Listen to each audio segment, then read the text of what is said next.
I shuffled my sister's deck one last time before wrapping the cards in their silk cloth. The vendor stalls around me had already closed, leaving only the hum of distant traffic and the patter of October rain on canvas awnings. Portland's night market always ran late on Fridays, but by 10:30, most people had scattered to bars or homes, leaving me to pack up alone. The velvet cloth covering my small table was damp at the edges, despite the tarp overhead. I folded it carefully, running my fingers over the embroidered moons and stars Lily had sewn 3 years ago, back when she was still here to tease me about believing in anything at all.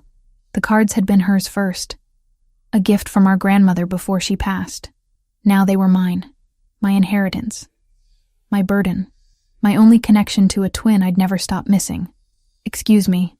The voice cut through the rainfall like a blade through silk. Deep. Accented.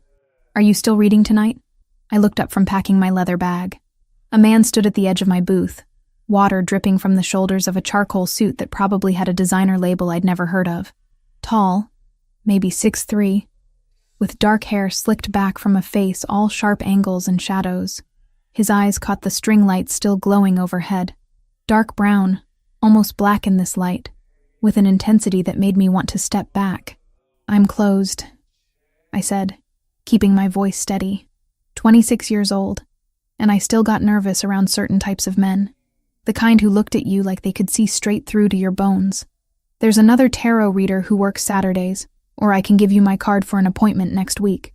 I don't have until next week." He stepped under the tarp, out of the rain. Up close, I could see the details my instincts had already catalogued. The cut of his jaw, a thin scar running along the right side, near his ear, hands that looked like they could break things, or build them. "I need a reading tonight. I'll pay double your rate." Something in his tone suggested this wasn't a request I should refuse. Not out of fear, exactly, but out of that sixth sense Lily always said I had. The one that whispered when something important was about to happen.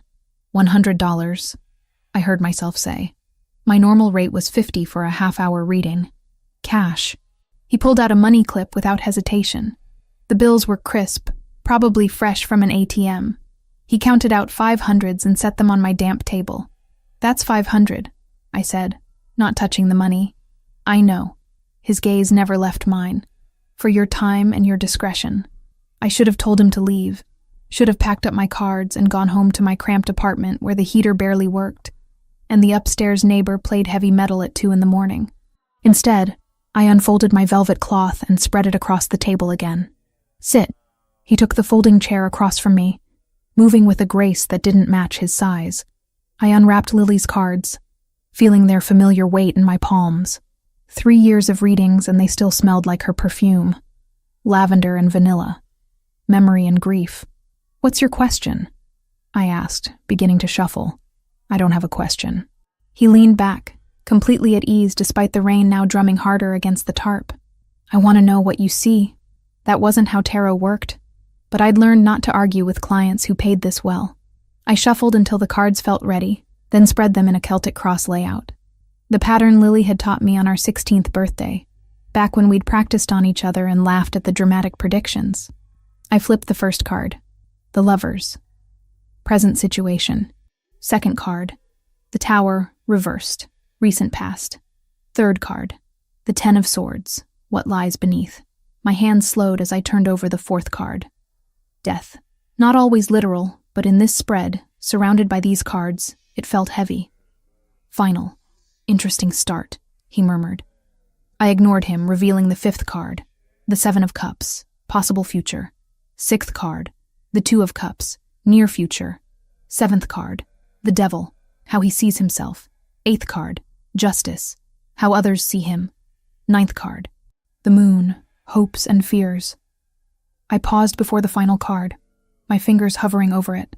The Outcome card, the one that would tie everything together or blow it all apart. "Go ahead," he said softly. "I can handle it." I flipped it. The Ace of Cups. For a long moment, I just stared at the spread. Then I looked up at him, this stranger with his expensive suit and dangerous eyes. And something in my chest tightened. "You're in the middle of a war," I said slowly, interpreting what the cards showed me. The tower in your past means something you built came crashing down. Violently. You're still dealing with the betrayal that caused it. I gestured to the Ten of Swords. Someone close to you. Multiple someones. He didn't confirm or deny, just watched me with that unnerving stillness. Death here doesn't mean you're going to die, I continued, though I wasn't entirely sure I believed that. It means transformation, an ending that leads to a beginning. But the devil suggests you're trapped in a cycle of power and control. You think you're in charge, but something has its claws in you. And the rest? His voice gave nothing away. I touched the Two of Cups, then the Lovers. Love, soon, maybe already happening without you realizing it. The Two of Cups in your near future, and the Lovers in your present, both pointing to the same thing. A connection, a partnership. The Ace of Cups as your outcome confirms it. New emotions, a new beginning, something pure in the middle of all this darkness.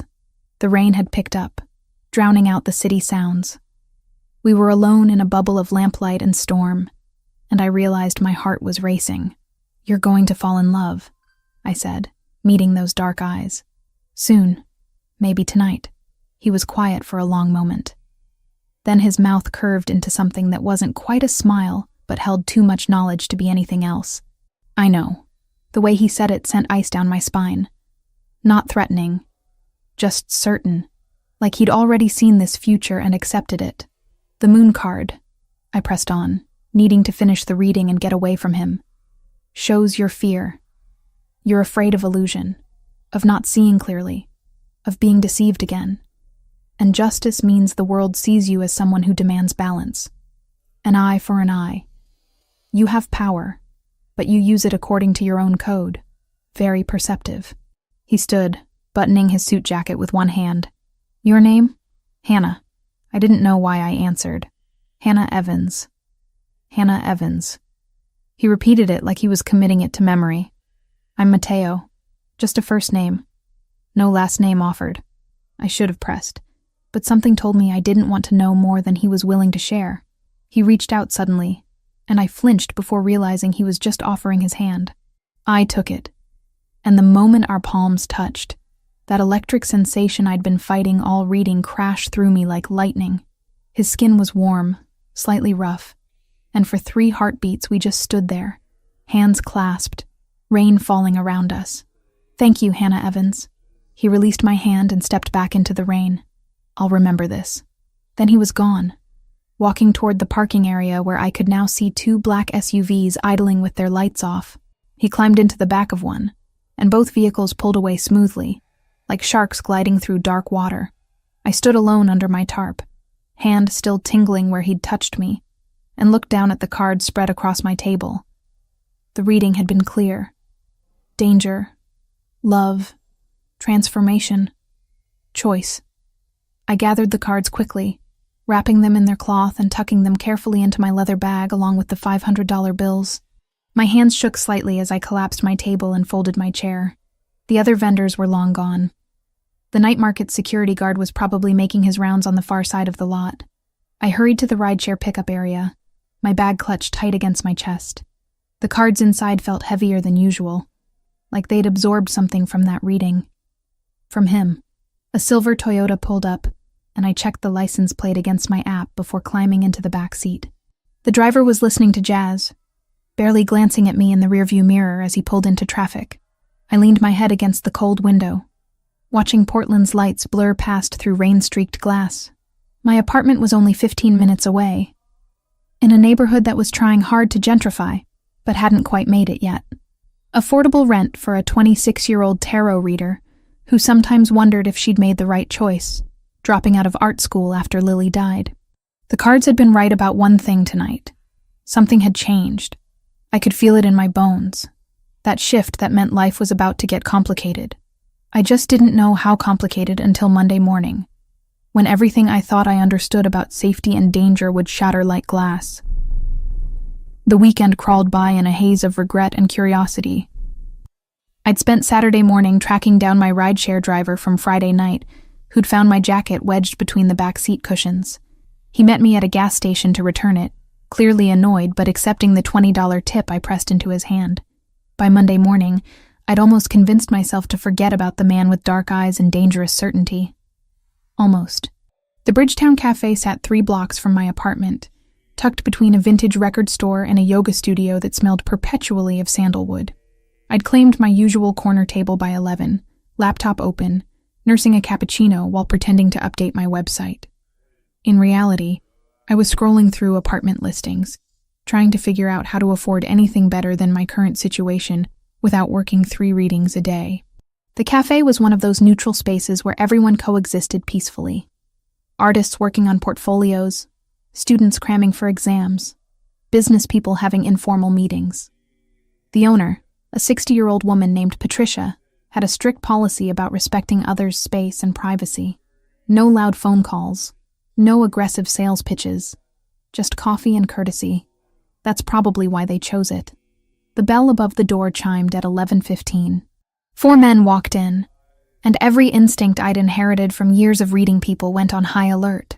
They moved with purpose, scanning the room before settling at a table near the window. Business casual clothing that somehow looked more dangerous than protective. One was older, maybe early 40s, with silver threading through dark hair. The others were younger, built like they spent serious time in a gym. And then he walked in. Matteo. My breath caught. I ducked behind my laptop screen, cursing myself for choosing this cafe, this day, this table with a direct line of sight to where they were sitting. He wore a different suit today, charcoal gray instead of black, and he carried himself with that same controlled grace that had made me nervous on Friday night. He didn't see me, or if he did, he didn't acknowledge it. I should have left, should have closed my laptop, grabbed my bag, and walked out before whatever was about to happen unfolded. But I was frozen, watching as they ordered espressos and bent their heads together in conversation. The silver-haired man was talking, gesturing occasionally toward what looked like a map spread across their table. Matteo listened, his expression unreadable. One of the younger men kept checking his phone, thumb scrolling with increasing frequency. Something about his body language felt wrong, twitchy, nervous in a way that didn't match the other's calm. I couldn't hear their words from where I sat, but I caught fragments. Territory. Expansion. The name of a street I recognized from the industrial district. References to people I didn't know, but whose names carried weight in the way they were spoken. Then the nervous one stood abruptly, phone still in his hand. He muttered something about taking a call, and headed toward the bathroom. Matteo watched him go, and for just a moment, suspicion flickered across his face. That's when I heard it. The screech of tires outside, car doors slamming. The cafe's front window exploded inward. Glass, everywhere. Screaming. The sharp crack of gunfire so loud it turned the world into cotton and chaos. I hit the floor without thinking, my laptop clattering off the table. Someone nearby was crying. Patricia was shouting for everyone to get down. I looked up through the haze of confusion and saw Matteo on his feet. The table overturned, his men moving with military precision to form a protective barrier. More gunshots. Wood splintering. The espresso machine behind the counter erupted in a shower of steam and metal. Then Matteo's eyes found mine across the ruined cafe. And everything stopped. He crossed the space in 3 strides, dropping beside me just as another volley of bullets tore through what remained of the window. His body covered mine, one arm coming around my shoulders, the other braced against the floor. He smelled like expensive cologne and adrenaline. "Don't move," he said against my ear, voice steady despite the hell breaking loose around us. I felt the impact of something hitting my right arm. Sharp. Burning. When I looked down, blood was spreading across the cream-colored sweater I'd worn to feel professional. A long shard of glass protruded from just below my elbow, dark red already soaking into the fabric. "You're hit." Matteo pulled back slightly, assessing the damage with a clinical eye that suggested he'd seen worse. Much worse. "I'm fine." My voice shook, betraying the lie. The gunfire stopped as suddenly as it started. I heard engines roaring, tires squealing as vehicles sped away. Sirens wailed in the distance, growing closer. Around us, the cafe looked like a war zone. Shattered glass covered every surface. Bullet holes peppered the walls. Patricia crouched behind the counter, Phone pressed to her ear, giving someone our address. Mateo helped me sit up, his hands surprisingly gentle as they steadied me. The silver-haired man appeared at his side, speaking rapid fire in what might have been Italian. Mateo responded in the same language, then switched to English. Franco, get the car. Now, bring her with us. Wait, what? I tried to pull away, but the movement sent fire shooting up my arm. I'm not going anywhere with you. I need an ambulance. The police are coming. The police can't help you. Mateo's eyes locked onto mine, and I saw something there that terrified me more than the bullets had. You saw their faces, the shooters. How many were there? My mind replayed those awful seconds. 3 men. Asian features. Matching black jackets. One had a tattoo on his neck, a symbol I didn't recognize. I'd seen them clearly through the window before it exploded. 3, I whispered. 3 witnesses they'll need to eliminate. Mateo stood, pulling me up with him. Franco, the car. I'll handle the rest. My friend, I said suddenly, remembering Gabriella and her shop 2 neighborhoods over. Gabriella Turner. She owns Crystal Visions on Hawthorne. If they know who I am, if they followed me here, Franco. Mateo cut me off with a single word. The silver-haired man nodded and pulled out his phone, already dialing as he headed for the exit. I'm sending 2 men to her location now. Franco called back. She'll be protected. You don't understand, I said, trying to make sense of what was happening through the shock and pain. I don't know anything. I was just having coffee. I didn't hear anything important. You don't need to hear anything. Mateo wrapped an arm around my waist, supporting my weight as he guided me toward the back of the cafe. You were here. You saw them. That's all that matters to the people who just tried to kill me. We emerged into the alley behind the building. A black SUV pulled up, identical to the ones I'd seen Friday night. Franco held the back door open, his expression grim but controlled. My bag, I said weakly. I left it inside, my cards. I'll have someone retrieve it. Mateo helped me into the vehicle, sliding in beside me. Right now, we need to move. The door slammed shut. The SUV pulled away from the curb as police cars screamed past in the opposite direction. I pressed my uninjured hand against the glass shard still embedded in my arm, trying to slow the bleeding. The world tilted sideways, and I realized I was going into shock. Stay with me, Hannah. Mateo's voice cut through the fog. We're going somewhere safe. A private doctor will treat your arm. But I need you conscious, and I need you to understand what just happened. You're Mafia, I heard myself say, or something like it. Those men were trying to kill you. And now I'm a witness they'll want dead too. Close. His jaw tightened. Franco, take us to the mountain house. No hospitals, no public records. The cards had predicted this. Love soon, but also death and transformation. A choice that would change everything. I'd just been too naive to understand the reading was about my own future. The private doctor arrived within 20 minutes of our reaching the mansion. I'd spent those minutes pressed against the leather seat, watching pine trees blur past the window while Franco made calls in Italian, and Mateo kept one hand on my uninjured shoulder, anchoring me to consciousness. The house materialized through the trees like something from a dream. Glass and stone in modern angles that somehow belonged in the wilderness. We'd driven maybe 90 minutes northeast of Portland, climbing into the Cascade foothills until civilization became a distant memory.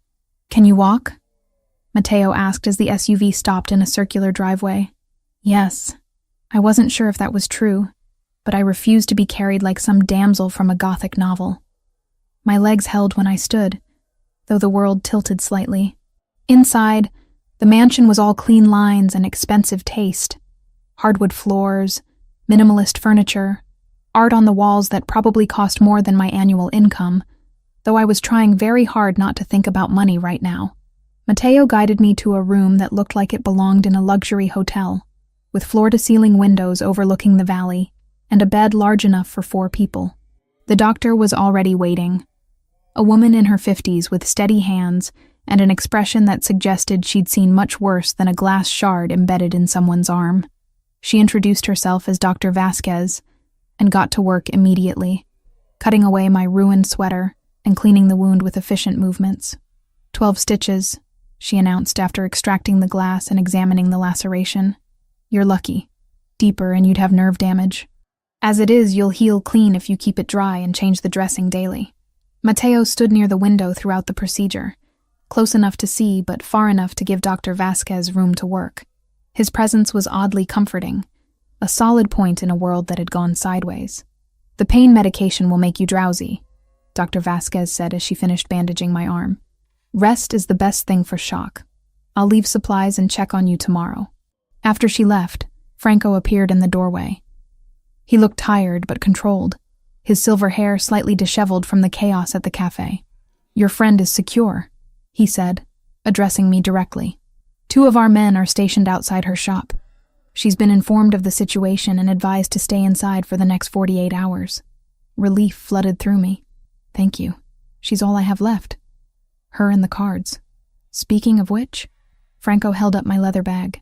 Retrieved from the cafe before the police sealed it off. Everything's intact. I took the bag with my good hand, clutching it against my chest.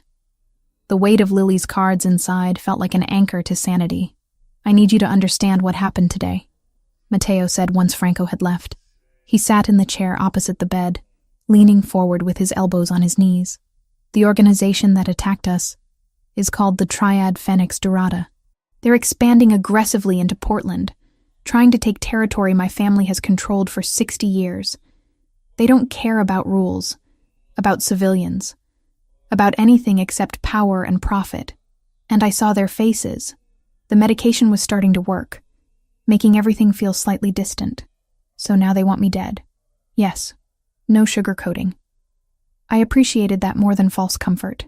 You can't go home, not until we resolve this situation, which might take several days. And the practical concerns crashed down on me all at once. My rent is due Friday, 6 days. I was already short before this, and my booth at the night market, that's my income. If I'm not there this weekend, I lose my spot. They have a waiting list. I'll handle it. Mateo's tone brooked no argument. Your rent will be paid. You'll be compensated for the work you're missing, not as charity, he added, seeing my expression. As restitution for putting you in danger. You helped me Friday night with that reading. This is my responsibility. I wanted to argue, but exhaustion was pulling me under. I don't want to owe you anything. You don't. This is me owing you. He stood, moving toward the door. Sleep. We'll talk more when you're clearer. But sleep wouldn't come despite the medication. I lay in that enormous bed for hours, watching afternoon light fade to evening, then evening to night. My arm throbbed beneath the bandages. Every time I closed my eyes, I saw the cafe window exploding, heard the sharp crack of gunfire. At midnight, I gave up.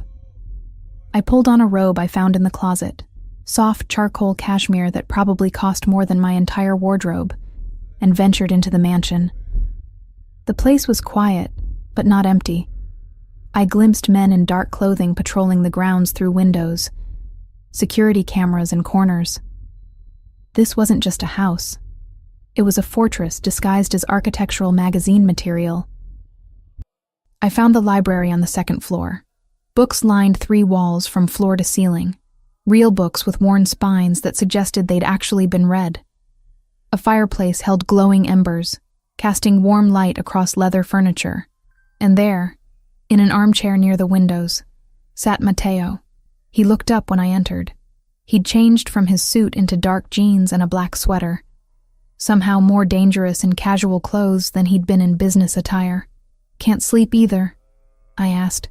Sleep is a luxury I rarely afford. He gestured to the chair beside him. How's your arm? Hurts. I sat, tucking my legs under me, but I've had worse. Have you? The question was gentle, inviting, and maybe it was the medication, or the shock, or the fact that I'd almost died today and nothing seemed to matter anymore. Whatever the reason, I found myself answering honestly. 3 years ago, my twin sister died. Lily. Car accident on I-5. Drunk driver crossed the median at 70 miles an hour. The words came easier than I expected. She died instantly. I was driving, walked away with a broken collarbone and cuts that needed 42 stitches total. The physical pain was nothing compared to losing her. Mateo was silent for a long moment. The cards were hers. She was the real tarot reader. I was the skeptic. But after she died, I couldn't let them go. Couldn't let that last piece of her disappear. I looked down at my bandaged arm. I taught myself to read them. Started doing it professionally a year later. It helps me feel close to her. Like maybe she's still guiding me somehow. Perhaps she is. Mateo's voice held no mockery. I've seen too much of the world to dismiss anything as impossible. What about you? I turned the question back on him. Franco called you boss at the cafe. And you have all this. I gestured around the library. This isn't normal wealth. This is something else. My grandfather came from Naples in 1958 with nothing but a suitcase and stubborn pride. He built an empire through connections, favors, and refusing to bend to anyone. When he died, my father inherited. When my father died 6 years ago, I inherited. I was 28, too young, too unprepared, but there was no one else. No siblings. Only child. My mother died when I was 12. Cancer. His jaw tightened. My father threw himself into work after that. Built the organization bigger, stronger. He taught me everything before a heart attack took him at 56. Left me with 200 families depending on me for their livelihoods, their protection, their futures. That's a heavy weight for someone so young. 34 isn't that young. A ghost of humor crossed his face. But yes, heavy. Every decision I make affects hundreds of lives. Every mistake costs someone their safety. Or worse. We sat in companionable silence, watching embers glow in the fireplace. Outside the windows, stars scattered across the mountain sky, brighter than anything visible in Portland. The reading Friday night, I said eventually. The cards showed me your future. Love, transformation, a choice that would change everything. I thought I was reading for you, but maybe I was reading for myself too. Maybe the cards see more than we realize. Mateo looked at me then, really looked at me, and I felt that electric current again, the same one from Friday night when our hands touched. You told me I'd fall in love soon. That night, you said, and you said you already knew. Because I did. His voice dropped lower. The moment you looked up from those cards and met my eyes, I knew. I didn't want to. Didn't plan to. But knowing doesn't stop it from happening. My breath caught. This was insane. I'd known this man for 3 days. He was a criminal. Someone who lived in a world of violence and power plays. But he was also someone who'd covered my body with his when bullets flew. Who'd stayed during my medical treatment. Who spoke about his dead mother with the same grief I felt for Lily. This is crazy, I whispered. Yes, he didn't deny it. But that doesn't make it less true. Somewhere in the mansion, a clock chimed 3 a.m. Tomorrow, or rather today, we'd have to face whatever came next. The triad who wanted me dead, the complications of my life intersecting with his, the impossibility of this connection between us. But for now, in this library with firelight and starlight and shared grief, I let myself sit beside him and believe the cards might have been right about more than I'd realized. Morning light woke me with its insistence, streaming through windows I'd forgotten to cover. My arm throbbed beneath fresh bandages, reminding me that yesterday's nightmare had been real. The cafe, the gunfire, Mateo's body shielding mine, all of it real. I found clothes in the closet that someone had left for me, jeans that fit surprisingly well, and a soft burgundy sweater that didn't aggravate my injury. In the bathroom mirror, I looked like someone who'd survived something. Dark circles under green eyes, hair tangled from restless sleep, a bandage stark white against my skin. Downstairs, I followed the smell of coffee to a kitchen that belonged in a design magazine. Franco stood at the counter, speaking Italian into his phone. He ended the call when he saw me. "Good morning, Miss Evans. Coffee?" His English carried that same slight accent as Mateo's, though his was rougher around the edges. "Please." I accepted the mug he poured, wrapping my good hand around the warmth. "And it's Hannah. Miss Evans makes me feel like I'm in trouble with the school principal." A brief smile crossed his face. "Hannah, then. I have something for you." He retrieved my leather bag from a nearby chair. Retrieved it myself yesterday afternoon. Everything inside is undamaged. Relief flooded through me. I took the bag, immediately checking for the cards. Still wrapped in their silk cloth, still radiating that faint scent of Lily's perfume. My connection to my sister, preserved. Thank you. The words felt inadequate. You didn't have to do that. Matteo made it clear your cards were important. Franco refilled his own coffee.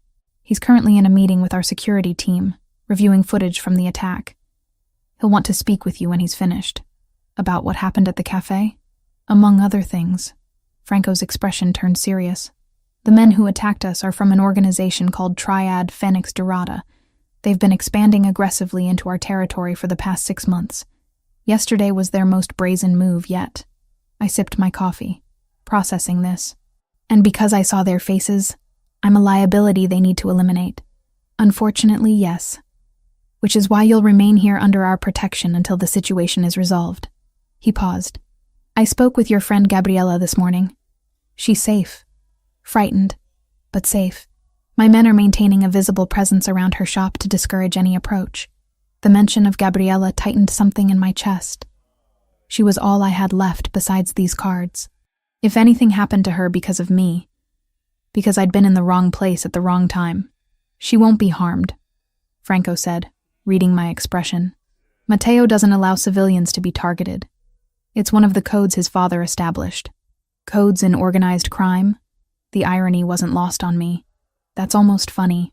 Morality exists everywhere, Hannah. Even in worlds you might think are beyond it. Franco rinsed his mug in the sink. My advice? Don't judge Matteo by the life he was born into. Judge him by the choices he makes within it. After Franco left, I took my coffee to the back terrace. The view was stunning. Pine trees stretched down the mountainside, and in the distance, I could see the valley below. Morning mist still clinging to the lowlands. It was peaceful in a way Portland never was. No traffic sounds, no sirens. Just wind through trees and birds calling to each other. I unwrapped Lily's cards, handling them carefully despite the ache in my arm. The bandage made it awkward, but I managed to shuffle them, letting muscle memory guide my movements. 3 years of daily practice meant my hands knew what to do, even when my mind was elsewhere. What do I need to know? I whispered to the cards, to Lily. To whatever force guided these readings, I laid out a simple 3-card spread. Past, present, future. First card. The Tower. Again. The same card that had appeared in Matteo's reading on Friday night. Destruction. Chaos. Everything falling apart. Second card. The 2 of Swords. Present. A woman blindfolded, holding 2 swords crossed before her. Stalemate. Difficult choice. Refusal to see the truth. Third card. The Lovers. Future. Connection. Partnership. Choice that leads to union. But beneath the Lovers, almost stuck to it, another card had fallen. The 7 of Swords. Deception. Betrayal. Someone working from within. My hands stilled over the spread. The cards were warning me about something specific. Someone close to Matteo, someone in his inner circle, wasn't trustworthy. The attack yesterday hadn't just been about territory expansion. It had been coordinated, planned. Someone had known where they'd be, and when. Interesting reading. I startled, nearly dropping the deck. Matteo stood in the terrace doorway, watching me with those dark eyes that seemed to see straight through pretense. You move too quietly for someone your size, I said, pressing my good hand to my racing heart. Occupational necessity. He joined me at the small table, gesturing to the cards. What do they say? I hesitated. This was his world, his people, his organization. Accusing someone of betrayal based on a tarot reading seemed insane. But the cards had been right about everything else. About love. About danger. About transformation. There's a traitor, I said finally. Someone close to you. The 7 of Swords fell with the Lovers. It means deception happening alongside or because of a connection. And the 2 of Swords in my presence suggests I'm avoiding seeing something clearly. Or maybe you are. Matteo leaned back in his chair, his expression unreadable. Tell me about yesterday. The man at the cafe who left right before the attack. What do you remember about him?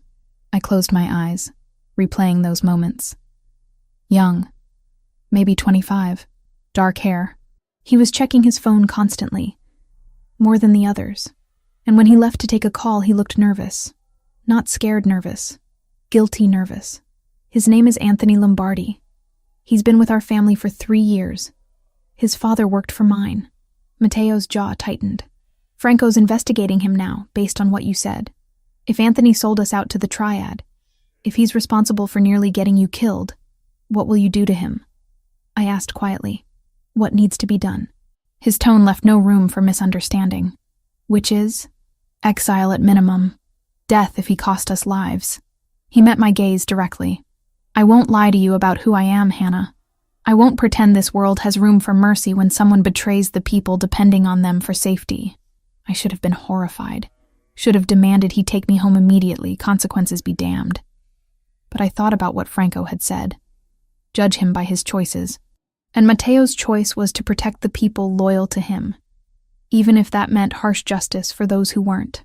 My father taught me 3 rules. Matteo continued. Never involve civilians unless absolutely necessary. Never harm women or children. Never betray family. And never forgive those who do. He gestured to the cards spread between us. Your sister's deck keeps showing you truth. Maybe you should trust it. I do trust it. I gathered the cards carefully, my arm protesting the movement. That's what scares me, because it also showed me the lovers. You and I, somehow connected in all this chaos. Would that be so terrible? Yes. I wrapped the cards in their silk cloth. Because I'm a tarot reader from a cramped apartment who can barely pay rent.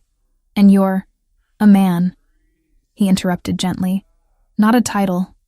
Not an organization. Just someone who saw you Friday night and knew immediately that everything was about to change. The intensity in his voice made my breath catch. This was insane. 3 days. I'd known him for 3 days. But Lily used to say that souls recognize each other instantly. That time was a human construct that didn't matter when it came to real connection. Come with me, Matteo said, standing and offering his hand. There's something I want to show you. I let him lead me through the mansion to a room I hadn't explored yet. His office, clearly.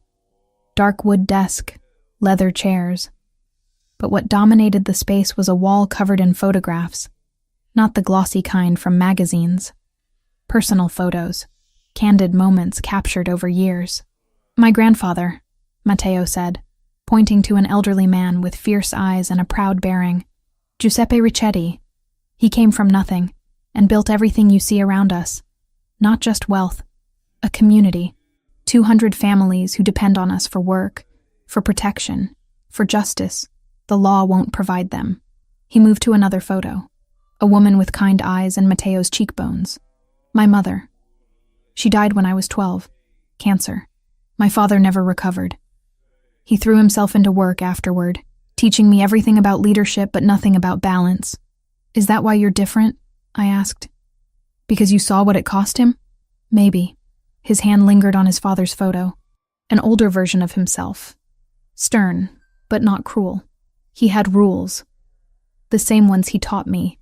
But he forgot that rules without humanity become tyranny. I'm trying not to make that mistake. We stood there in his office, surrounded by the history of his family, and I understood something fundamental. Matteo hadn't chosen this life. He'd inherited it. But he was choosing how to live it.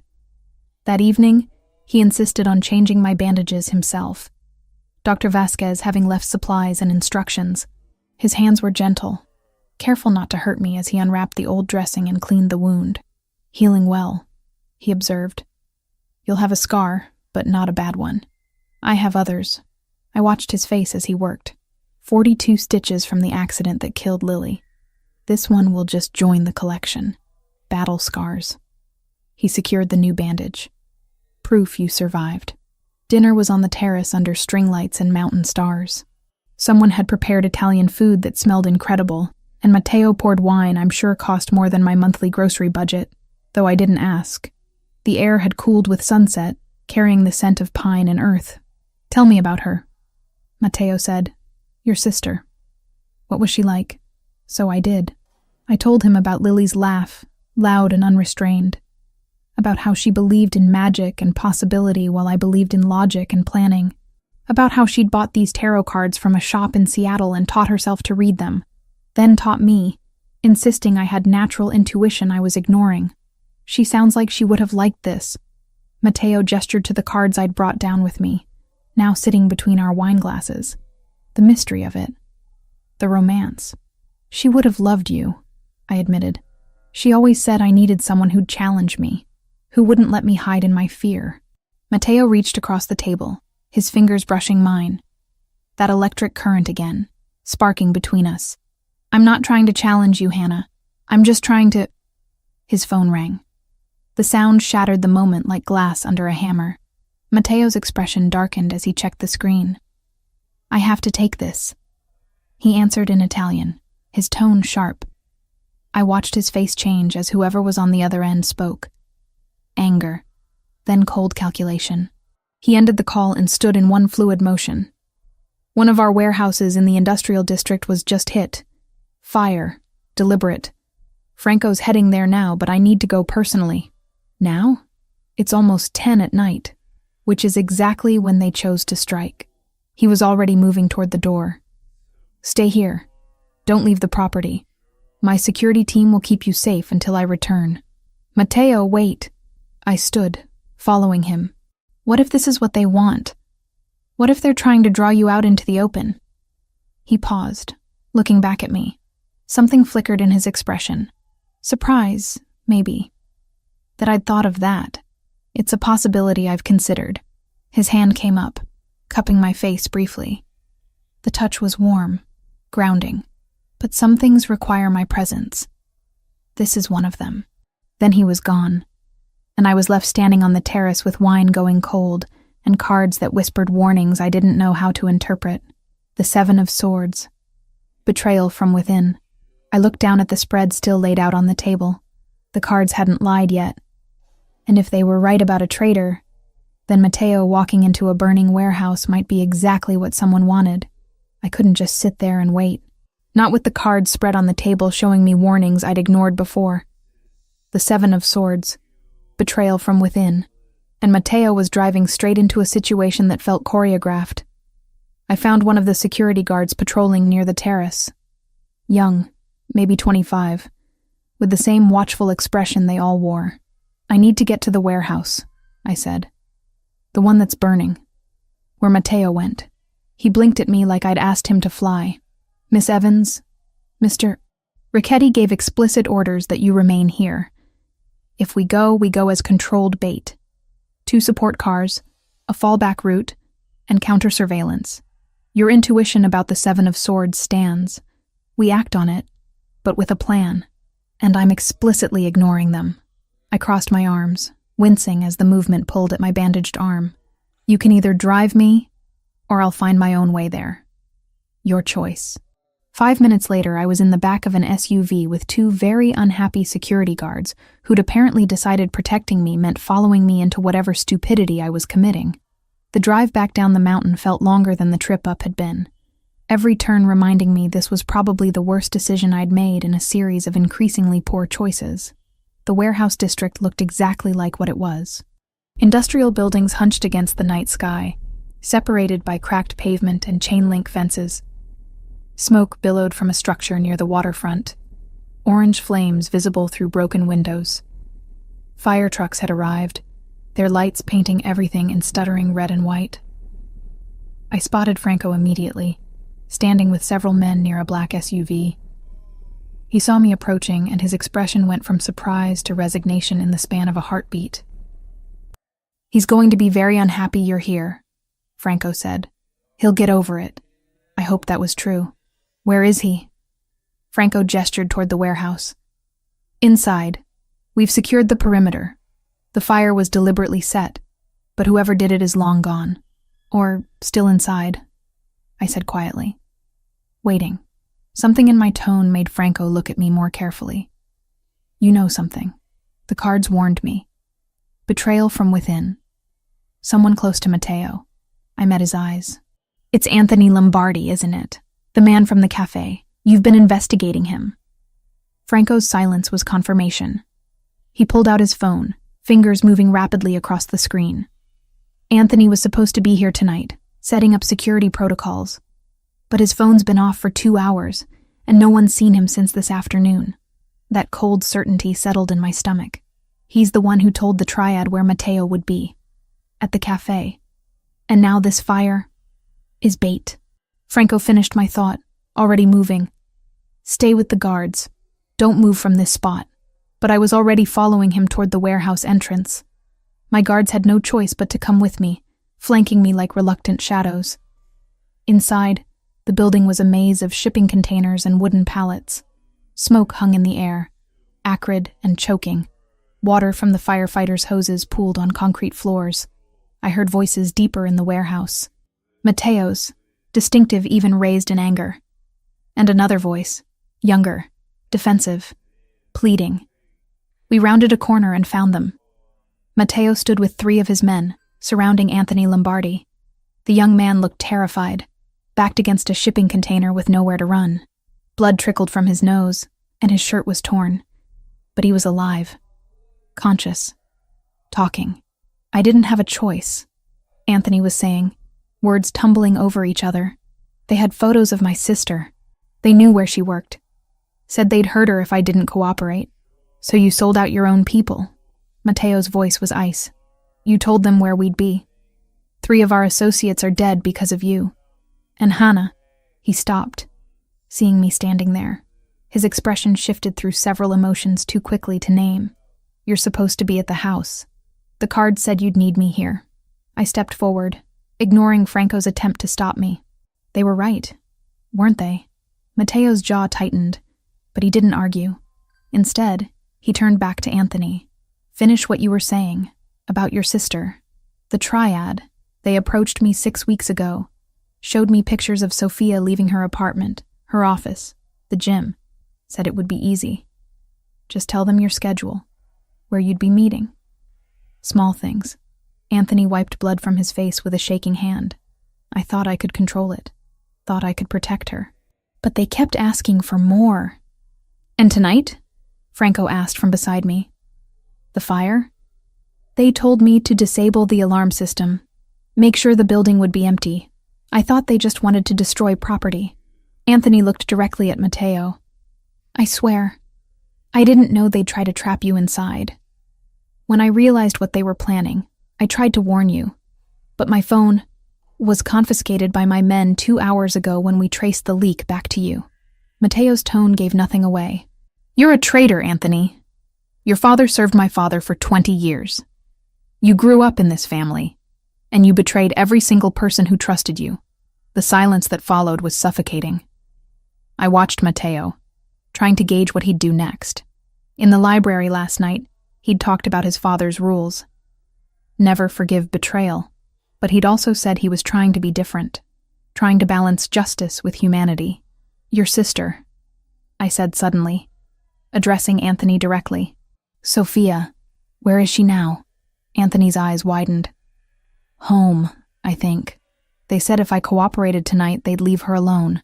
Franco, Matteo said without looking away from Anthony. Send men to Sophia Lombardi's address. Protective detail. Round the clock until this situation is resolved.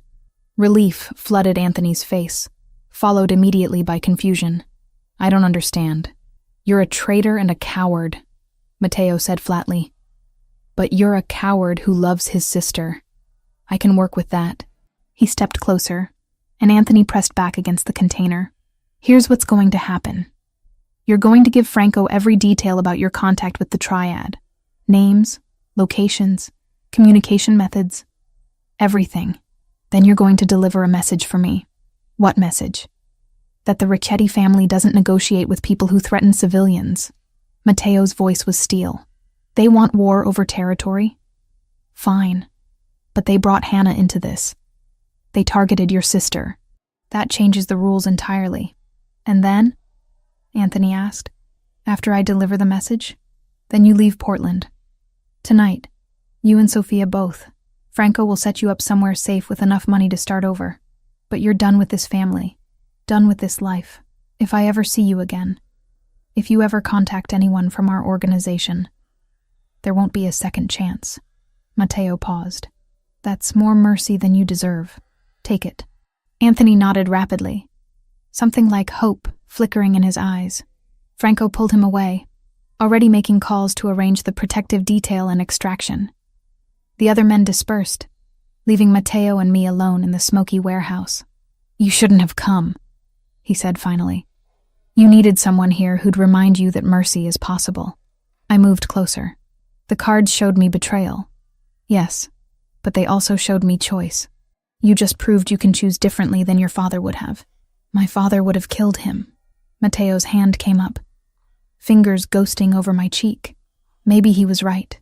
Maybe mercy is weakness in this world. Or maybe mercy is the only thing that keeps you from becoming exactly like the people you're fighting against. I turned my face into his touch. Anthony made terrible choices, but he made them out of love for his sister. You understood that. You honored it. He still betrayed us. Got people killed. I know. I did know. There wasn't a simple answer here. No clear line between justice and mercy. But you also just saved 2 lives tonight.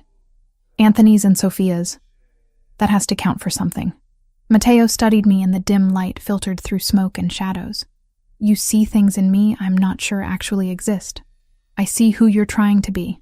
I touched his chest, feeling his heart beat beneath my palm. "That's more real than who you were born to be." The kiss happened like gravity, like something inevitable finally allowed to occur. His mouth on mine, careful at first, then deeper as I pressed closer. He tasted like smoke and determination. His hand steady on my waist, pulling me against him. Every nerve in my body came alive.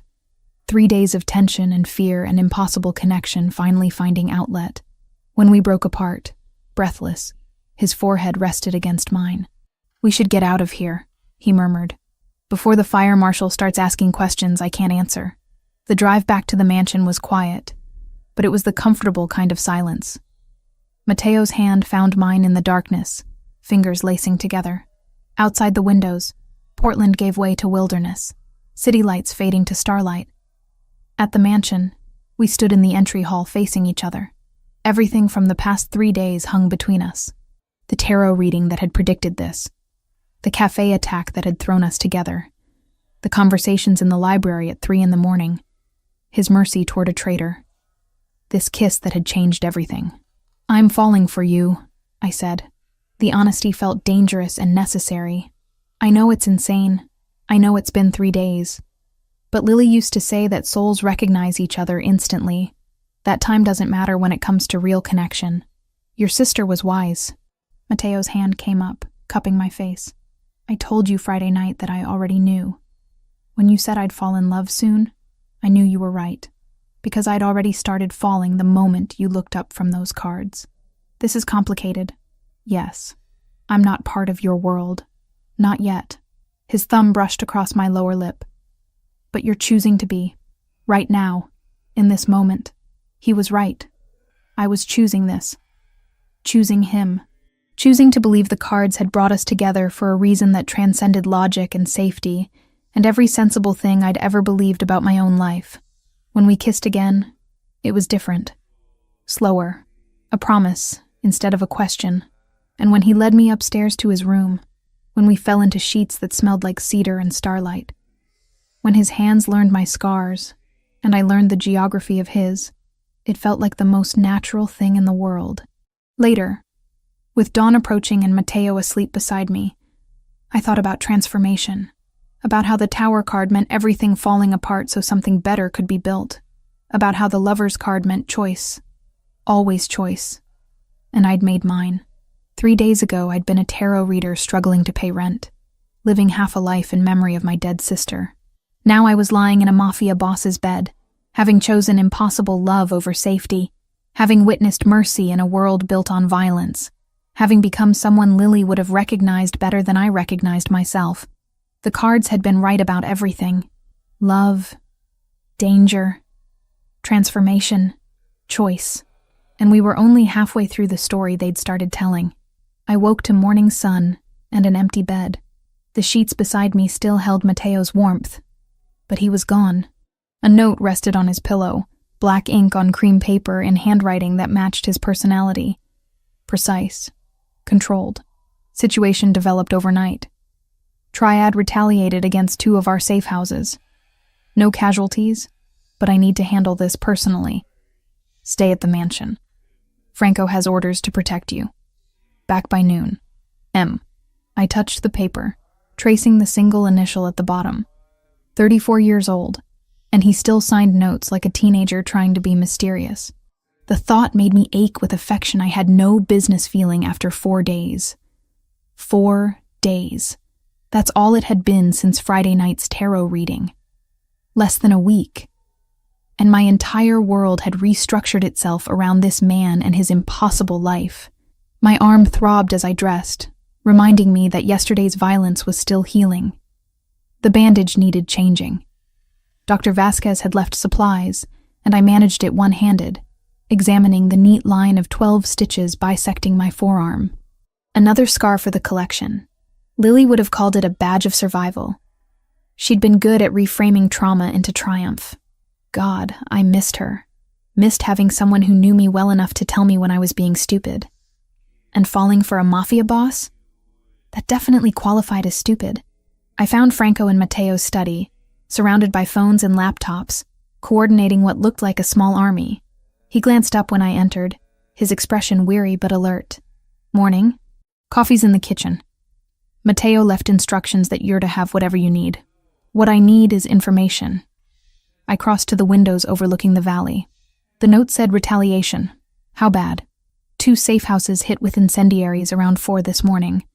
Buildings are total losses, but everyone got out. The triad is escalating. Franco rubbed his face, suddenly looking every one of his 42 years. Anthony's message was delivered last night. Apparently they didn't appreciate being told we won't negotiate. Guilt twisted in my stomach. This war had intensified the moment I walked into that cafe. The moment I saw those shooters' faces. I need to see Gabriella. That's not advisable. I don't care. I turned from the window, meeting Franco's eyes. She's my best friend. The only family I have left besides these cards. If the triad knows about her, if they're watching her shop, I need to see for myself that she's okay. Franco studied me for a long moment. Then he sighed. Mateo's not going to like this. Mateo isn't here. I crossed my arms, wincing as the movement pulled at my healing wound. And I'm not asking permission. I'm going. You can either arrange secure transport or I'll find my own way. You're as stubborn as he is. But Franco was already reaching for his phone. Give me 20 minutes to arrange the detail. And Hannah? If anything happens, if I tell you to move, you move. No questions. Understood? Understood. The drive back to Portland took 90 minutes, 2 SUVs bracketing the one I rode in with Franco. Morning traffic was heavy, giving me too much time to think.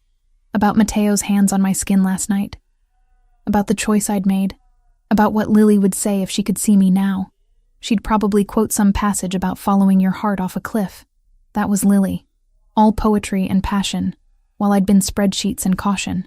Until she died, and I'd learned that caution couldn't protect anyone from drunk drivers, or fate, or loss. Gabriella's shop, Crystal Visions, sat on Hawthorne in a neighborhood of vintage stores and coffee shops. Even from a block away, I could see the 2 men stationed outside, not hiding, standing visible in dark suits, arms crossed, making it very clear the shop was under protection. Your friend has been asking about you, Franco said as we parked. I told her you were safe but couldn't give details. Inside, the shop smelled like sage and patchouli, familiar and comforting. Gabriella emerged from behind a display of healing crystals, and relief flooded her face when she saw me. Hannah. She crossed the space in 3 steps, pulling me into a hug that made my arm protest. What the hell is happening? These men show up Tuesday saying you're in danger, that I need to stay inside, that I shouldn't talk to anyone I don't know. I know. I'm sorry. I held her tight with my good arm. It's complicated. Complicated? She pulled back, taking in my bandaged arm, the exhaustion that probably showed on my face. You look like you've been through a war. Something like that. I glanced at Franco, who'd positioned himself near the door, scanning the street. Can we talk in the back? Her office was cluttered with inventory and paperwork, crystals sorted by type in plastic bins. Gabriella shut the door and turned to me with an expression that demanded truth. Start talking. So I did. Not everything. Not the parts about Mateo that felt too private, too new. But the rest, the tarot reading on Friday, the cafe attack, being taken to his mansion for protection, the triad who wanted me dead for being a witness. Jesus, Hannah. Gabriella sank into her desk chair. This is insane. This is actually insane. You need to go to the police. And tell them what? That I witnessed an attempted mob hit, and now I'm hiding with the target? I shook my head. The police can't protect me from this. But Matteo can. Matteo. She said his name like it tasted wrong. The man who runs organized crime in Portland. That Matteo. It's not that simple. It never is. She stood, pacing the small office. But Hannah, you're in love with him. I can see it. 4 days, and you're already in so deep you can't see straight. Maybe. I wasn't ready to deny it. But the cards showed me this path. Lily's cards. And they haven't been wrong about anything yet. Gabriella's expression softened. She knew what those cards meant to me. Lily would want you safe. Lily would want me living. I touched my bandaged arm. Not just surviving. Actually living. Taking risks. Choosing passion over safety. That's what she always said I needed to do. Before Gabriella could respond, Franco's voice cut through the door. Hannah, we need to leave. Now. The urgency in his tone had me moving instantly. Gabriella followed as we emerged into the shop's main floor. Franco was on his phone, speaking rapid Italian, his free hand resting on something beneath his jacket. A weapon. He was reaching for a weapon. What's wrong? I asked. Possible tail spotted 2 blocks out. We're leaving.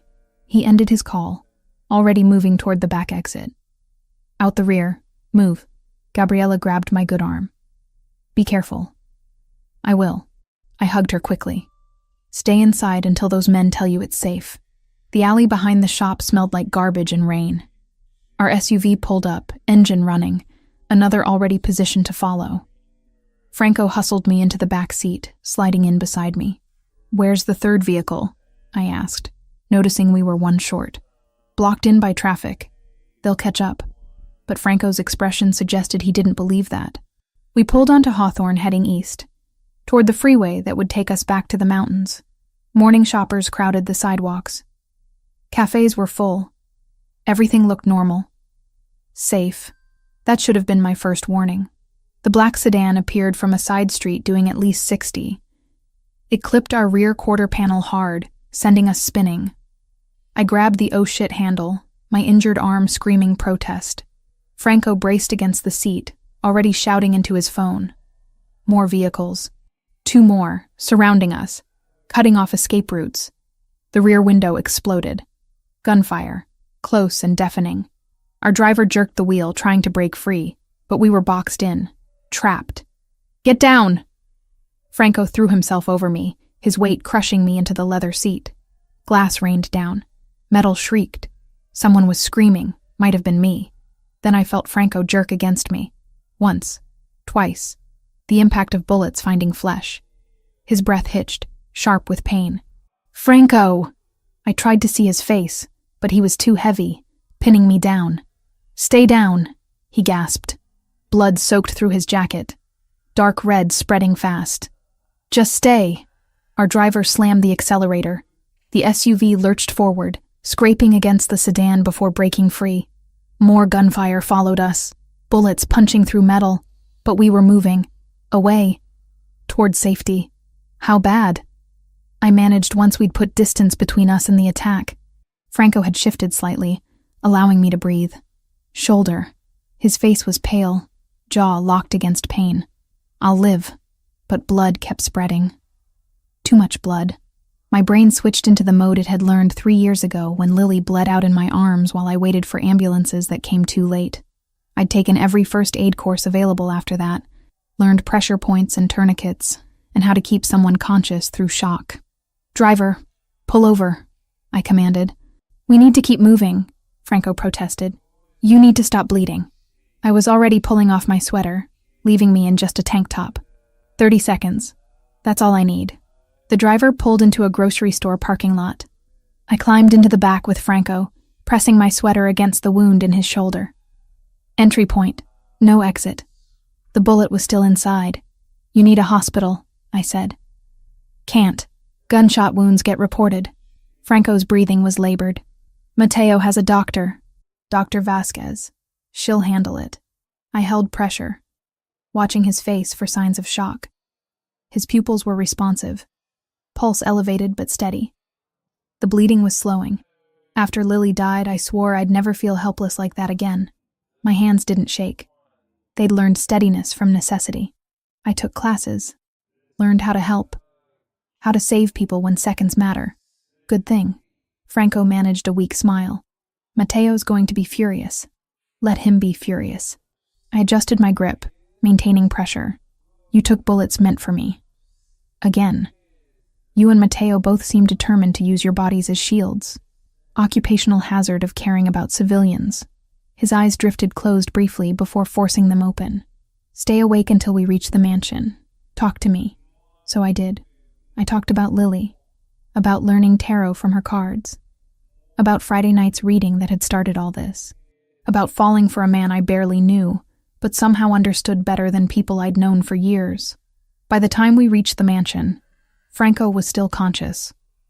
Dr. Vasquez met us at the door, her mobile surgical kit already open. She got Franco onto a table in a downstairs room that looked like it had been designed for exactly this purpose. Medical equipment, bright lights, everything needed for emergency treatment. You did well, she told me as she cut away Franco's jacket. Keeping him awake, maintaining pressure, probably saved his life.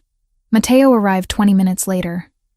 I was sitting in the hallway outside the surgical room, still wearing only my tank top, Franco's blood drying on my hands and arms. When Mateo saw me, something in his controlled expression cracked. Hannah. He dropped to his knees in front of me, hands framing my face. Are you hurt? Franco is. He protected me. They ambushed us on Hawthorne. 3 vehicles. I think it was coordinated. The words came out mechanical. Shock finally hitting now that adrenaline had faded. Franco will be fine. Mateo's thumbs brushed my cheekbones. Dr. Vasquez is the best, but you could have been killed. But I wasn't. I covered his hands with mine, not caring about the blood. Because your people keep throwing themselves in front of bullets meant for me. Franco, you at the cafe. Everyone risking themselves for someone who isn't even part of your world. You are part of it now. His voice was fierce. Whether you chose it or not, you're in this. And that means we protect you. All of us. I looked at this man kneeling before me. This dangerous, complicated, impossibly good man who'd inherited a world of violence and was trying to navigate it with honor. And I realized Gabriella had been right. I was in love with him. Completely. Irrevocably. 4 days and a lifetime all at once. The triad isn't going to stop, I said quietly. Not until they get what they want. Then we'll have to make sure they don't get it. Mateo stood, pulling me to my feet. Come on, let's get you cleaned up. Then we plan how to end this.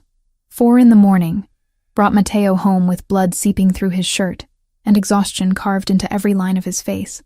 I met him at the door, having spent the past 3 hours unable to sleep while Franco recovered upstairs, and the mansion hummed with tense activity.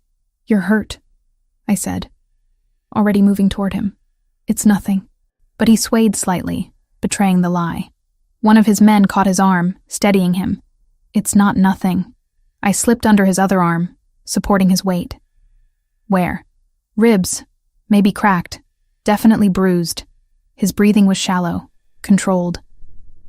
The triad's second-in-command thought he could end this with a direct challenge. He was wrong. We made it to his bedroom, and I helped him onto the bed. His shirt was ruined, torn and blood-stained. I cut it away with scissors from the medical supplies Dr. Vasquez had left, revealing the damage beneath. Bruising spread across his left side, dark purple blooming under olive skin. When I pressed gently along his ribs, he hissed between clenched teeth. 2, maybe 3 fractured, I said. You need x-rays. Later. He caught my wrist. The triad sent a messenger after. They're demanding I meet with their leadership. Territory or blood, they said. Hand over our operations in the industrial district, or they execute me publicly as a show of power. My hand stilled on the bandage I was wrapping around his torso. What did you tell them? That I'd give them my answer by tomorrow night. His dark eyes met mine. But I'm not giving them either. There has to be another way. There is. I finished securing the bandage, my mind already working. Let me do a reading, a full spread. For the situation, not just for you. Matteo nodded, wincing as the movement pulled at his ribs. Your cards haven't been wrong yet. I retrieved Lily's deck from the nightstand where I'd left it earlier. The silk cloth felt warm under my fingers, almost alive. I spread it on the bed beside Matteo and began shuffling, letting my sister's presence guide me like she always had. What path will lead to resolution? I whispered to the cards.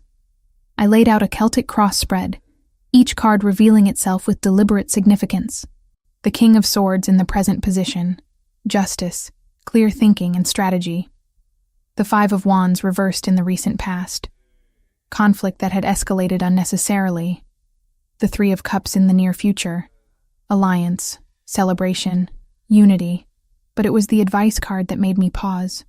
The Hierophant, tradition, established power structures, mediation through respected authority. There's your answer, I said, touching the Hierophant.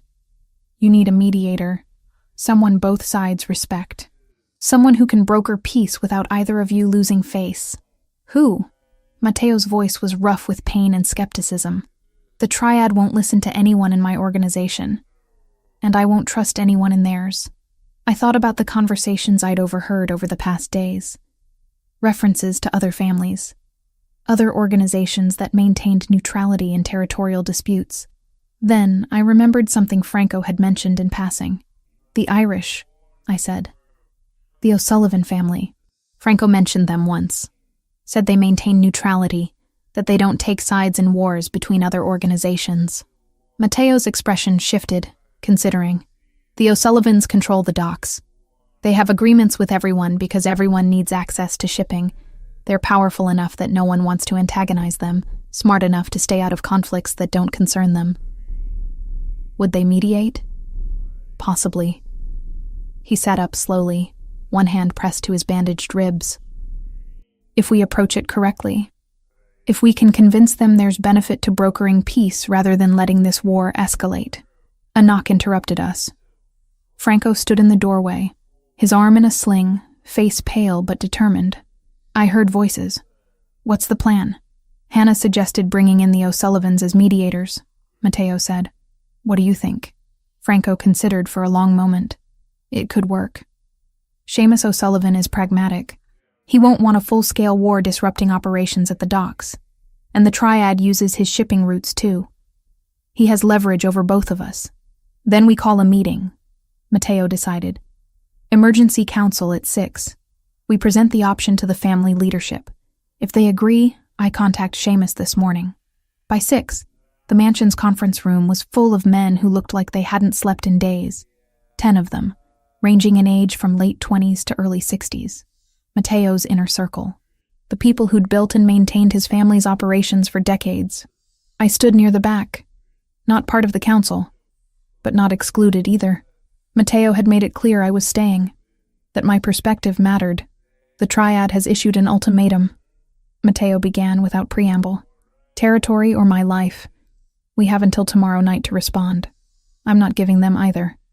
Instead, I'm proposing we bring in the O'Sullivan family as neutral mediators. Silence. Then one of the older men spoke. The O'Sullivans have never involved themselves in territorial disputes before. Why would they start now? Because this war affects their operations, Franco answered, his good hand resting on the table. Ships can't load and unload when the docks are in the middle of a firefight. The Triad's expansion has already caused disruptions. They'll see the benefit in ending this before it costs them more. Another voice. Younger. And if the Triad refuses mediation, then we demonstrate that we're willing to negotiate in good faith. And they're not, Matteo said. That gives us moral authority with the other families. Makes it clear who's being unreasonable. Since when do we care about moral authority? The question came from a man in his 50s, scarred and skeptical.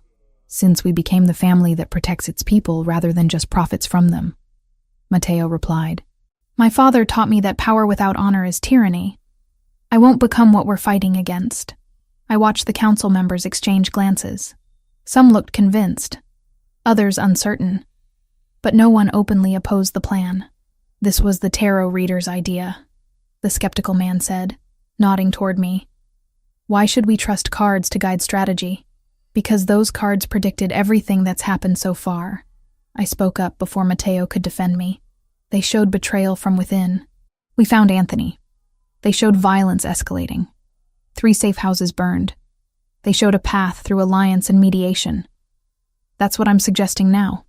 You don't have to believe in tarot to recognize pattern recognition when you see it. The man studied me for a long moment. Then, surprisingly, he smiled. Fair point. If the cards have been right about everything else, might as well listen this time too. The vote was unanimous. Matteo would contact Seamus O'Sullivan and request mediation. If the triad agreed, they'd meet on neutral ground. If they refused, at least they'd tried the diplomatic approach first. After the meeting dispersed, I found Matteo on the terrace despite the early hour and his injuries. Dawn was breaking over the mountains, painting everything gold and amber. You should be resting, I said, joining him at the railing. So should you. He turned toward me, and in the morning light I could see how exhausted he was, how much this war had cost him. The first reading you gave me, Friday night.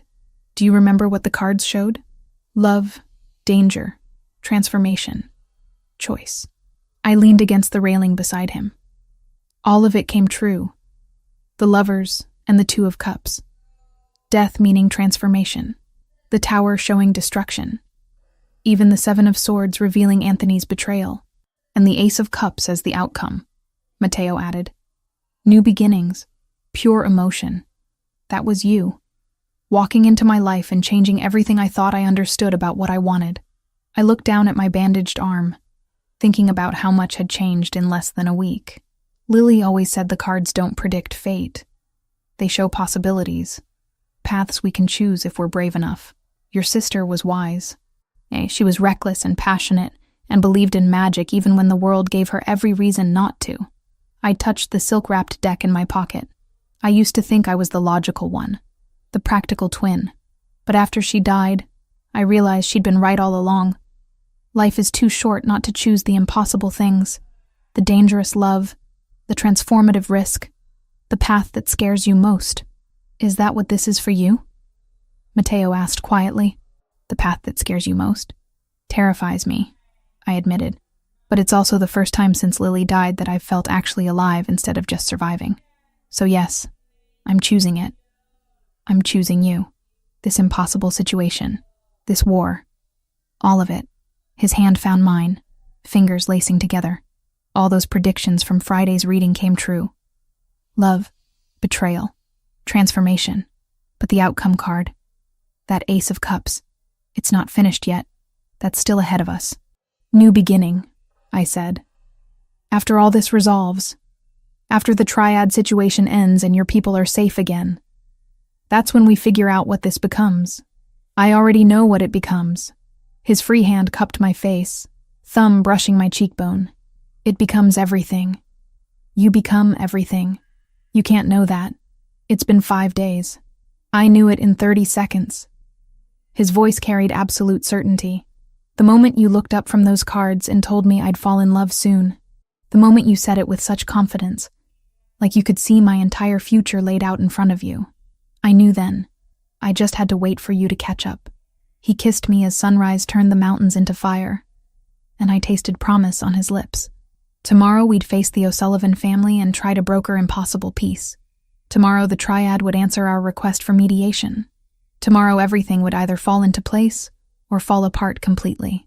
But right now, in this moment, with dawn breaking and Matteo's arms around me and Lily's cards warm in my pocket, I chose to believe the Ace of Cups would prove true, that new beginnings were possible even in the middle of war, that love could survive even when logic said it shouldn't.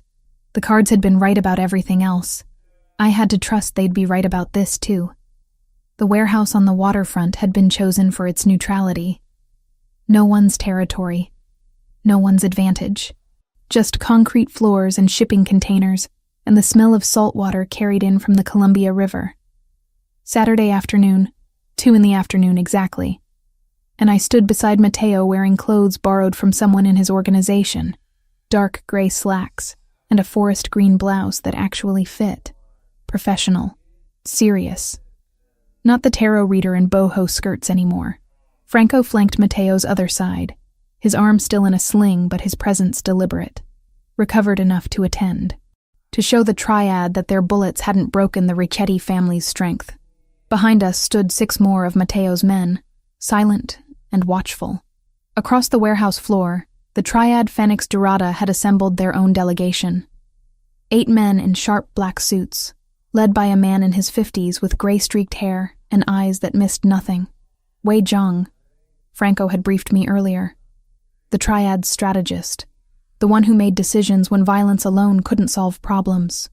And between us, seated at a folding table that looked absurd in its simplicity, sat Seamus O'Sullivan and his second, a younger man named Patrick.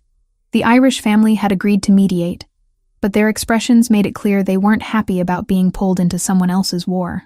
"Gentlemen," Seamus began, his Irish accent thick despite decades in America. "And lady." He nodded to me, surprise evident in his eyes. "We're here because your war is costing everyone money and bringing unwanted attention to operations that thrive on discretion. The docks can't function when bodies keep appearing in shipping containers." Wei Zhang spoke, his English precise. "The Ricchetti family holds territory that rightfully should be available to all organizations. Their monopoly on the industrial district prevents expansion and fair competition." "Fair competition?" Mateo repeated, his voice level. "Is that what you call attacking civilians, burning safe houses, attempting assassination in a public cafe? We would not have needed such measures if negotiation had been possible," Zhang countered. "But the Ricchetti family has refused every reasonable proposal for territory sharing. Because your proposals amount to us handing over 60 years of operations and receiving nothing in return." Franco interjected. "That's not negotiation. That's extortion." Seamus held up a hand. "We're not here to debate history. We're here to find solution. Both organizations use my family's shipping routes. Both benefit from stable operations at the docks. This war threatens that stability." He looked at Mateo.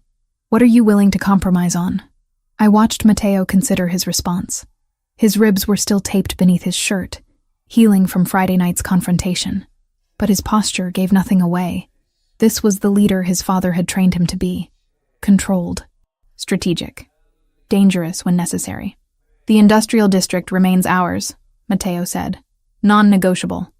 But we're willing to discuss shared access to shipping routes and distribution networks, under proper supervision." "Whose supervision?" Zhang asked immediately. "Ours." Patrick O'Sullivan spoke for the first time. "The arrangement would be simple. Both families maintain current territories. But shipping routes, dock access, and distribution channels become shared resources managed by the O'Sullivan family. We oversee schedules, prevent conflicts, and ensure no one monopolizes access. You pay a facilitation fee. Everyone profits. Everyone stays in their lane." The silence that followed was heavy with calculation. I could see Zhang conferring quietly with his lieutenants in Mandarin. Mateo remained still, but I felt his tension through the inches of space between us. "What percentage fee?" Zhang asked finally. 15% of shipping revenue, Seamus answered. "Split between both families, with 5% to us for administration and enforcement." "That's robbery," one of the triad lieutenants objected. "That's peace," Seamus corrected coldly. "And it's cheaper than war. Count the cost of your burnt warehouses, your lost product, your dead men. Then tell me 15% isn't a bargain." More conferring, more tense silence. I found myself holding my breath, fingers wrapped around Lily's cards in my pocket. The reading this morning had shown resolution. The 3 of Cups, alliance and celebration. But cards showed possibilities, not certainties. Free will could still derail everything. "We accept," Zhang said finally. "With one condition. Any violation of the agreement by either family results in immediate loss of access to shared routes. No warnings, no second chances." "Agreed," Mateo responded. "And the attacks stop, immediately. Any retaliation against my people or my associates." His hand brushed mine briefly. voids the entire agreement and the O'Sullivan family sides with us against you. Seamus nodded slowly. That's acceptable. War is bad for everyone's business. But understand this, both of you. The moment this arrangement becomes more trouble than it's worth, the moment your conflict threatens operations again, we withdraw entirely, and then you can tear each other apart without neutral ground to stand on. The meeting lasted another hour, working through details, shipping schedules, distribution territories, dispute resolution procedures. I watched it all, this impossible negotiation between criminals, and realized this was how peace actually worked. Not through moral righteousness or legal authority, but through pragmatic calculations of cost and benefit. When we finally emerged into autumn sunlight, Franco let out a long breath. That went better than expected. Hannah's cards predicted alliance, Matteo said quietly. They were right. Again. The cards showed possibilities, I corrected. You made the choice to pursue peace instead of war. That was you, not the cards. Over the following days, the reality of that choice became clear. Triad attacks stopped. The increased security around Gabriella's shop was gradually reduced to a single discreet presence. Franco's shoulder healed under Dr. Vasquez's care, his arm finally emerging from its sling by Tuesday. The tension that had gripped Matteo's organization since the cafe attack began to ease, and I started the careful process of returning to my life. My apartment had been maintained during my absence, Matteo having arranged for cleaning and security without asking permission. I should have been angry about the presumption, but exhaustion overrode pride. The space felt smaller after the mansion, quieter, but it was mine. Gabriella came over Wednesday night with wine and questions I mostly couldn't answer. Not yet, not fully, but I told her what I could. About choosing to stay involved, about believing Matteo was more than the life he'd inherited, about finding something worth the risk. You're in love with him, she said. Not quite a question. Yes, no point denying it. And when he inevitably has to do something terrible, something you can't justify or understand, I thought about Anthony Lombardi, about the mercy Matteo had shown despite his father's rules demanding otherwise, about the negotiation Saturday instead of the war everyone expected. Then I'll face that when it comes, I said, but I won't judge him by hypothetical darkness. I'll judge him by the choices he actually makes. Gabriella called at dusk. She'd keep the store closed until Monday. The men at the door would remain. There had been no attempts to approach. Friday night, 1 week exactly after I'd first read Matteo's cards, I reopened my booth at the night market. The owner had held my spot, having been convinced by some generous donation from an anonymous source that I deserved consideration during my family emergency. I set up the familiar table and velvet cloth, arranged Lily's cards in their silk wrapping, and waited for customers under October's cooling sky. The market buzzed with Friday energy, vendors calling out specials, musicians playing on street corners, the smell of food trucks mixing with rain on the wind. He appeared at 10:30, exactly as the crowds began thinning. Matteo, dressed in dark jeans and a leather jacket instead of his usual suits, looking almost normal, almost like someone who belonged in this world instead of his own. "Are you reading tonight?" he asked, that hint of humor in his voice. "For the right client." I gestured to the chair across from me. "What's your question?" He sat, and the motion felt like completing a circle, like returning to the beginning, knowing how the story ended. "I want to know what you see." Same as before. I shuffled Lily's cards, feeling their weight and warmth. They practically vibrated with energy tonight, with meaning. I spread them in the same Celtic cross layout I'd used that first night.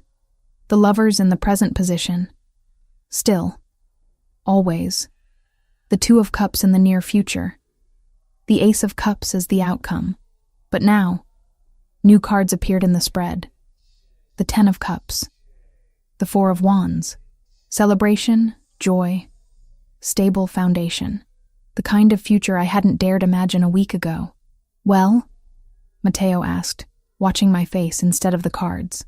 "You asked me once what I saw," I said, touching the Ten of Cups. "I see happiness. Real happiness. The kind that survives difficulty because it's built on truth instead of illusion." I move to the Four of Wands. I see stability, home, not just a place, but a person who becomes your foundation. And the outcome? I touch the Ace of Cups, the same card that had appeared in his first reading. New beginning, pure emotion, everything the first reading promised but couldn't deliver yet. It's here now. Ready, waiting. Matteo reached across the table, his hand covering mine on the cards. I told you I knew. That first night, I told you I already knew I'd fall in love. You did.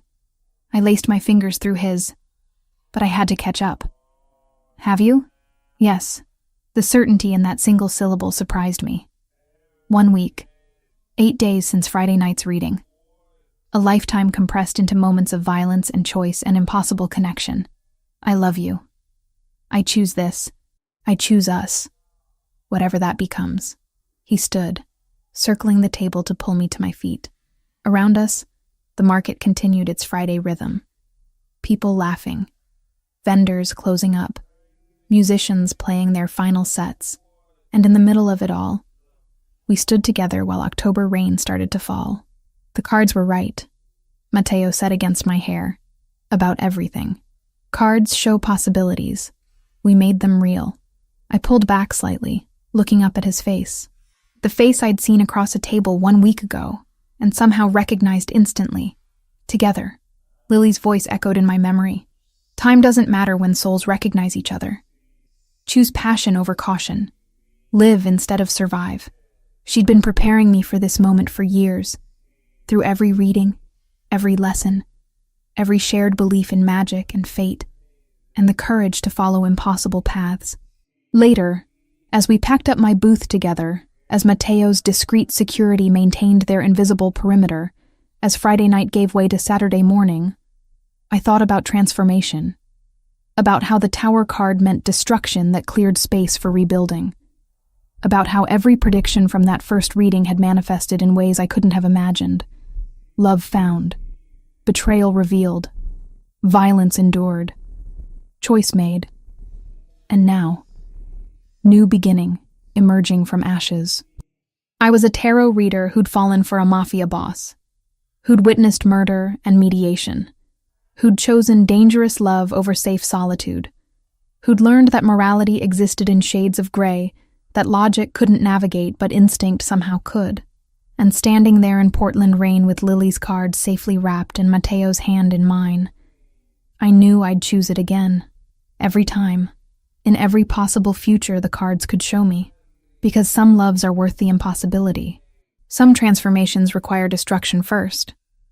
Some beginnings only come after everything else falls apart. The cards had known all along. I'd just needed time to understand.